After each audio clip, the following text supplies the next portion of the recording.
Boa noite a todos os internautas. Nós estamos aqui mais uma vez, mais uma segunda, para trazer a mensagem de Jesus.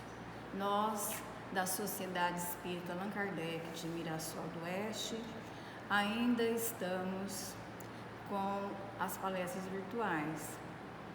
Então, nessa noite, nós trazemos a nossa companheira Célia, do qual vai falar sobre a escala espírita. Mas vamos fazer a nossa prece inicial para darmos início aos nossos trabalhos. Senhor Jesus, gratidão pelas experiências que ora passamos no planeta Terra, motivo em que estamos aqui reencarnados para mais uma experiência de evolução reencarnatória e iluminação dos nossos espíritos.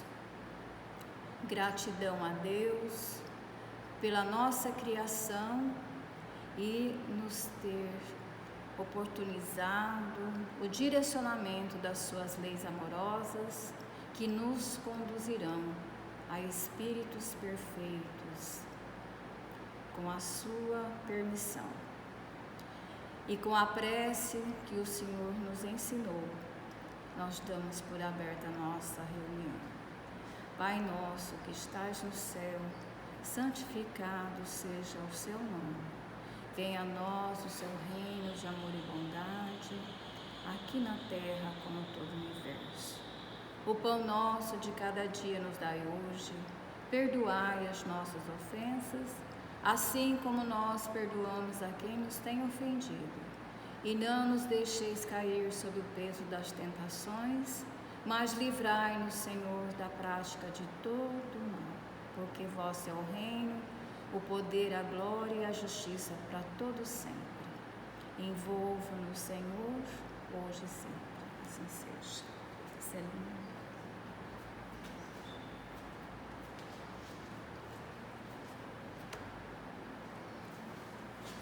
Boa tarde. O tema da nossa palestra é a escala espírita. Nós vamos falar a respeito das diferentes classes intelectuais e morais dos espíritos, a sua disposição gradativa na escala evolutiva e breves comentários sobre cada classe. Nós sabemos que nem todas as pessoas são iguais. Nem todo ser humano tem a mesma capacidade moral, intelectual, nem todos têm o mesmo nível ético. E os espíritos também são assim. Ou seja, nós, depois de desencarnados, continuamos dessa mesma forma, diferentes uns dos outros. Ninguém vira santo depois que morre.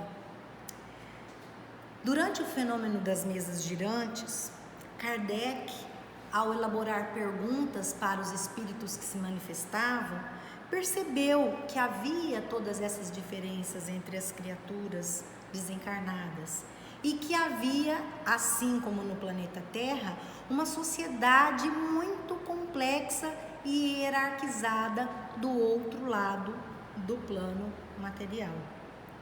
Alguns espíritos, então, se mostravam ignorantes, outros eram maldosos, alguns até criminosos, outros se julgavam mais inteligentes do que na verdade eram, outros ainda que tinham um nível intelectual muito grande, mas, no entanto, um temperamento difícil para se lidar com eles. Outros também que poderiam ser também chamados de santos por conta da grande bondade que eles apresentavam, que eles demonstravam. Se fosse feita por Kardec a mesma pergunta, cada um desses espíritos entrevistados respondia de acordo com o seu conhecimento intelectual e moral, gerando assim várias respostas para o mesmo questionamento. Respostas às vezes esdrúxulas, outras vezes presunçosas, às vezes medianas e em outras situações respostas geniais. É a mesma coisa aqui na Terra. se nós perguntarmos para uma criança se ela precisa ir ao jardim da infância, é evidente que ela vai dizer que sim. Mas se você perguntar para um professor de filosofia se ele precisa frequentar o jardim de infância, é evidente que ele vai responder que não. Ou seja, a resposta está de acordo com o grau de adiantamento, de intelectualidade ou de sabedoria de cada um que responde.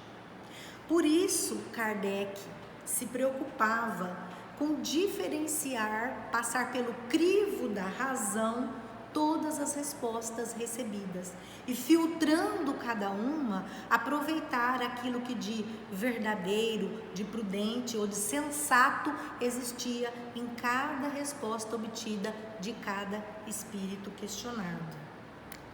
E esse alerta ele estendeu em todas as suas obras também para os médiuns que recebem comunicações, manifestações dos espíritos, psicografias, que os médiuns devem sempre tomar um cuidado muito grande para não serem enganados, para não serem conduzidos por espíritos ignorantes ou inferiores que se fazem passar por espíritos mais sábios ou mais bondosos.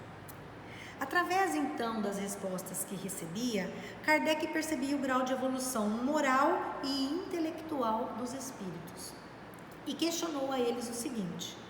Na questão 97 do Livro dos Espíritos, ele pergunta: as ordens ou graus de perfeição dos espíritos são em número determinado? E os espíritos mais sábios que conduziam a codificação junto com Kardec disseram: são ilimitadas em número, porque entre elas não há linha de demarcação, não há barreiras traçadas, de sorte que as divisões podem ser multiplicadas ou restringidas livremente. No entanto, considerando-se os caracteres de forma geral dos espíritos, podem se reduzir a 3 principais classes. Na primeira classe, aliás, 3 principais ordens, porque depois nós vamos subdividir em classes. Então, na primeira classe, vão se colocar os espíritos que atingiram a perfeição máxima, ou os espíritos puros. Formam a segunda classe os que chegaram ao meio da escala. O desejo do bem é o que neles predomina. E vão pertencer à terceira classe os que ainda estão na parte inferior da escala, os espíritos imperfeitos. Então, a ignorância, o desejo do mal e todas as paixões más que retardam o progresso de um espírito é o que caracteriza a maioria dos espíritos que estão na terceira ordem. Então, Kardec elaborou mais 2 perguntas, depois de compreender essa divisão em ordens, que, como disseram os espíritos superiores, elas não são estanques, elas não são como barreiras limitantes, né? A gente vai perceber isso daqui a pouco na consequência da nossa explanação. Então, Kardec ainda perguntou: os espíritos, veja bem, a questão 98, os espíritos da segunda ordem, para os quais o bem constitui a preocupação dominante, têm o poder de praticá-lo? E eles responderam: cada um deles dispõe desse poder de acordo com o grau de perfeição a que chegou.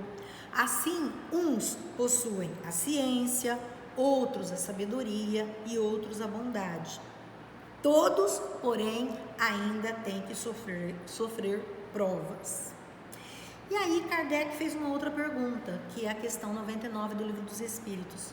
Os da terceira ordem ou terceira categoria são todos essencialmente maus? Será que todos aqueles que pertencem à terceira ordem são essencialmente maus? E olha o que os espíritos responderam: não. Uns há que não fazem nem o mal, nem o bem. Outros, ao contrário, se comprazem no mal e ficam satisfeitos quando têm ocasião de praticá-lo. E há também os levianos ou estouvados, que são mais perturbadores do que propriamente malignos, que se comprazem antes na prática da malícia do que na maldade, e cujo prazer consiste em mistificar e causar pequenas contrariedades de que se riem.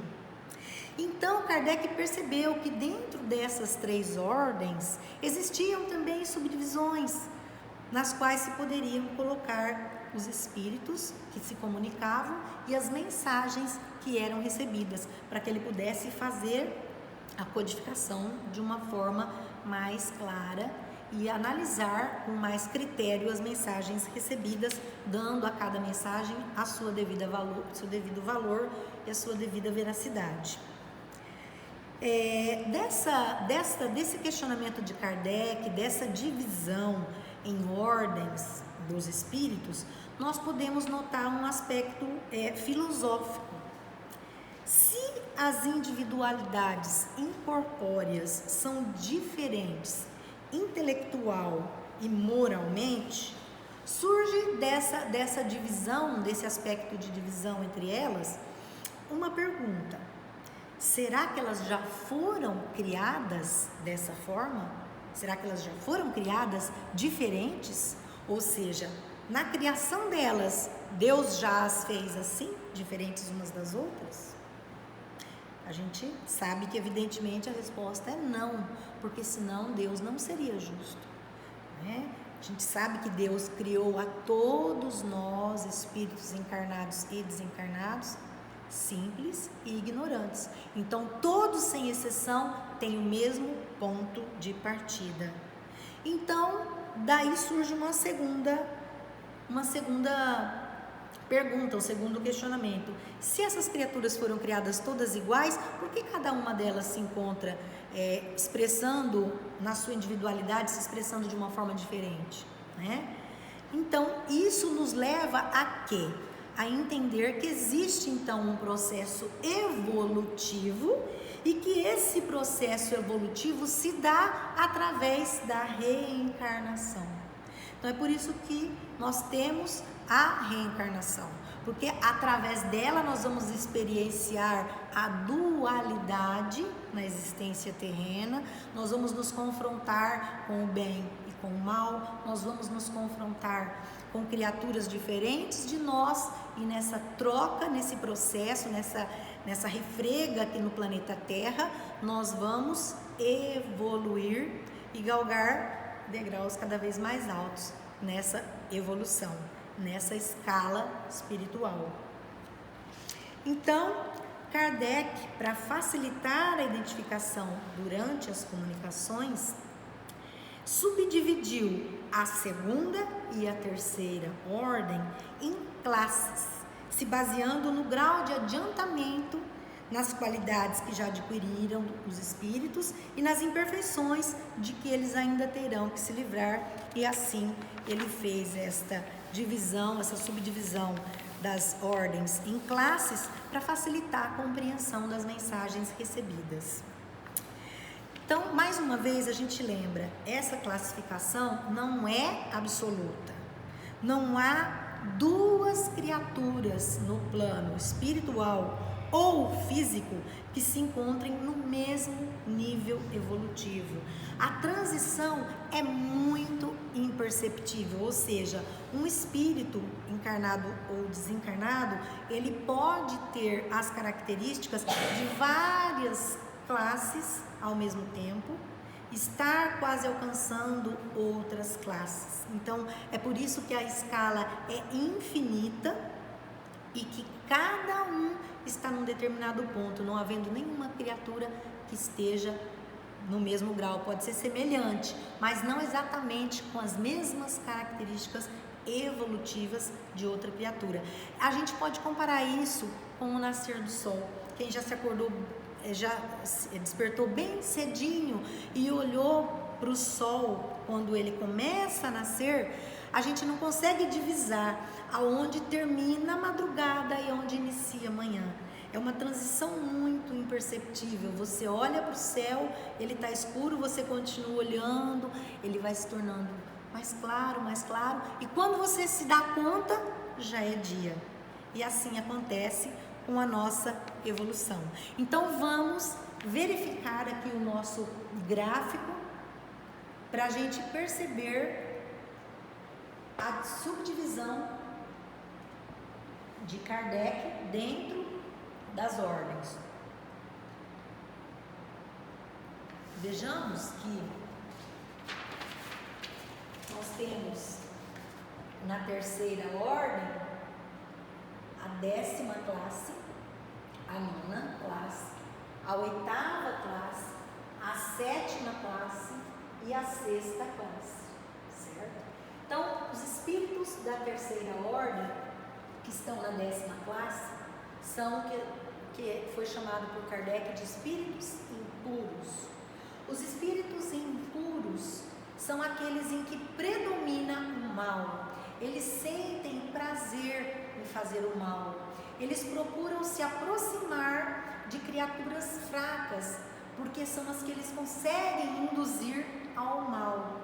Nas suas comunicações, esses espíritos às vezes procuram se passar por espíritos superiores, mas em geral eles acabam se traindo, não conseguem sustentar esse papel por muito tempo, porque a sua linguagem é grosseira e frívola.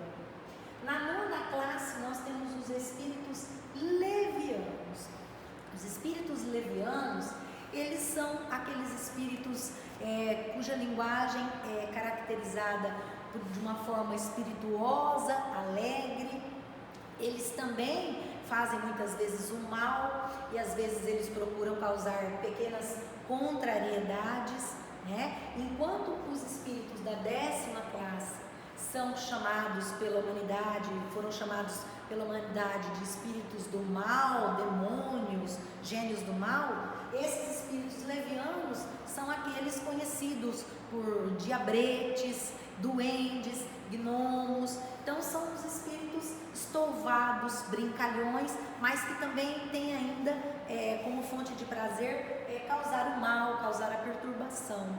Só que esses espíritos, muitas vezes, eles são utilizados por espíritos de categoria superior para realizar determinadas tarefas junto ao planeta Terra ou mesmo no mundo espiritual. Na 8ª classe, nós temos os espíritos pseudo-sábios. Os pseudo-sábios são aqueles que demonstram uma linguagem séria, eles demonstram muita sabedoria, mas em geral eles sabem menos do que tentam demonstrar que sabem. Ou seja, por isso a denominação de pseudo-sábios. Eles sempre sabem menos do que eles querem demonstrar que sabem. Então, em geral, a linguagem que eles utilizam nas comunicações é uma linguagem séria, é uma linguagem rebuscada, mas muitas vezes trazem muitas verdades, mas muitas vezes misturada ainda essas verdades aos preconceitos que eles tinham e às crenças que eles tinham quando ainda se encontravam encarnados. Os espíritos da 7ª classe são os neutros. Esses espíritos estão num patamar em que eles já não se satisfazem no mal, mas também ainda não estão predispostos ao bem. Então eles estão numa categoria em que eles são propensos tanto para um lado quanto para o outro, certo? Os da 6ª classe, algumas traduções, algumas interpretações, né, da obra de Kardec, dizem que essa 6ª classe não é propriamente uma classe, porque esses espíritos batedores ou perturbadores, eles podem estar em qualquer uma dessas outras classes, os neutros, os pseudo-sábios, os levianos, os impuros, certo? Esses espíritos batedores e perturbadores são aqueles que deram início, na verdade, à codificação. Então vejam que todos eles têm dentro de uma hierarquia uma função, uma tarefa a desempenhar, mesmo de caráter mais material. Mas com esses espíritos é que começaram as manifestações em Hardsville, nos Estados Unidos, e que deram início ao estudo dos fenômenos por Kardec. Porque em Hardsville iniciou, né, são os espíritos batedores, né, os barulhos nas paredes da casa, no teto, né? E depois desses fenômenos físicos de manifestação pelos espíritos, também veio o fenômeno das mesas girantes, que também era um fenômeno de efeitos físicos provocado por esses tipos de espíritos, e com isso despertou o interesse do professor Rivail, que adotou o pseudônimo de Allan Kardec, para a apresentação ou a codificação da doutrina espírita e a investigação dos fenômenos espíritas. Esses espíritos dessa sexta classe também são os responsáveis pelos fenômenos ligados à natureza, ou seja, quando os fenômenos geológicos no planeta Terra, do centro da Terra, né, maremotos, placas tectônicas, tufões, então esses espíritos são utilizados, apesar que qualquer espírito de ordem superior, né, acima dessa ordem, são capazes de provocar esses fenômenos. No entanto, são fenômenos mais ligados à matéria, à terra. Então, eles determinam que esses espíritos tomem as providências para ocasionar esses fenômenos. Então, tudo está interligado e cada um tem a sua tarefa, cada um tem a sua utilidade e cada um tem a sua contribuição diante de Deus, mesmo sendo uma tarefa que poderia se chamar de inferior. Depois, dentro da segunda ordem, Kardec também subdividiu os espíritos em espíritos da quinta, da quarta classe, da terceira classe e da segunda classe, sendo que os da quinta classe são os benévolos, os espíritos da quarta classe, os denominados sábios, os espíritos da terceira classe, os prudentes, espíritos prudentes ou de sabedoria, e os da segunda classe, os espíritos denominados superiores. Então, os espíritos da segunda ordem estão mais voltados para os aspectos morais, intelectuais e das qualidades, desenvolvimento das qualidades morais. Então, os espíritos benévolos, como o próprio nome já diz, são aqueles espíritos mais voltados à bondade, à prática da caridade. São espíritos que têm essa característica mais ressaltada, mas que ainda tem que se desenvolver no lado da sabedoria, no lado da ciência. Já os da quarta classe são os denominados sábios, são os espíritos que desenvolveram, os espíritos que encarnaram aqui na Terra, nós sabemos de muitos, né? Blaise Pascal, Einstein, espíritos que vieram para dar a sua contribuição intelectual ao desenvolvimento do planeta e que tem esse lado mais desenvolvido. Todos eles têm a noção de Deus, todos eles já sentem a divindade em si e desenvolvem mais um aspecto do que o outro geral, né? A gente sabe que Einstein, por exemplo, que era um espírito da classe dos sábios, né, disse numa determinada fase da sua vida que ele havia, através da ciência, comprovado a existência de Deus. Os da terceira classe, os prudentes ou de sabedoria, são aqueles que estão mais ligados às questões intelectuais e eles, nas suas comunicações, demonstram uma inteligência superior, um discernimento muito grande e que demonstra que eles têm plenas condições de julgar com imparcialidade todas as atitudes do ser humano e saber separar o que é o bem, o que é o mal. Então, percebe-se através das comunicações com muita clareza quando se trata de um espírito dessa classe. E os espíritos superiores são aqueles que já têm consolidado em si tanto a ciência como a intelectualidade, como também o aspecto moral, ou seja, são espíritos já quase que desprendidos das questões terrenas. E temos no final a primeira ordem, ou seja, primeira ordem e primeira classe ou classe única. Qual são os espíritos puros? Qual é o maior exemplo que nós temos de espírito puro que nós conhecemos?